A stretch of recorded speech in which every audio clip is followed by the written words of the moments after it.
On some level, for me personally, my work, and I've worked with indigo for 20 years now, I'm really deeply connected through the physical activity of the labor to all the other people who have done this work.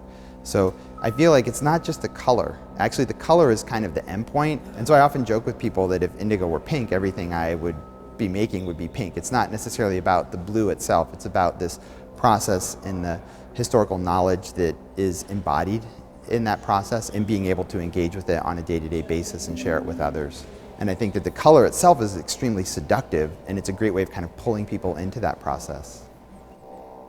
What you're seeing in this installation is sort of a snapshot of the process at one point in time, but it's an ongoing continuum, hence the gradation. Each panel is gradated from light to dark, and they get slightly darker as you move around the entire wall. And I live in the Midwest, and we have a lot of grain bins around us, and they're sort of loosely based on these grain bins, and this idea of sort of storage and then what's actually contained in the space that's created through this textile and the way it's installed is simply color and light. So it's not a physical thing that's being contained, but the color itself. Part of the installation will be the dried indigo leaves that are the sort of material source of that color. I was trained in Japan in indigo growing and processing and dyeing, and we start in the spring, usually in late March, with planting seeds.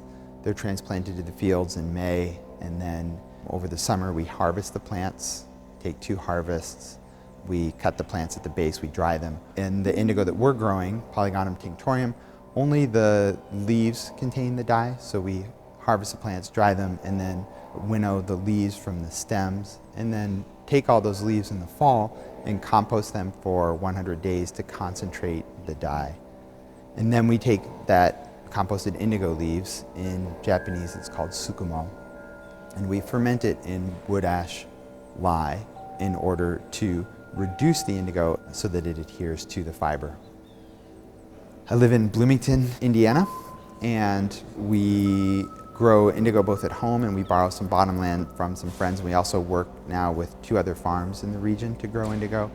And I've been very interested in using the indigo process to develop a community by engaging people, having people come out and help with any stage of the process, from planting, transplanting, harvesting. It's a very powerful experience to start with a single seed and put it in the ground and see it all the way through to a finished dyed work.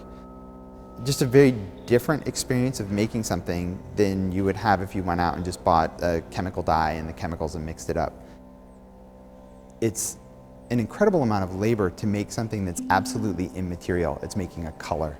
And color is simply a reflection of a wavelength of light, and yet at the same time it has this real strong material presence as a color. It's a very unique blue that you don't see in other dyes.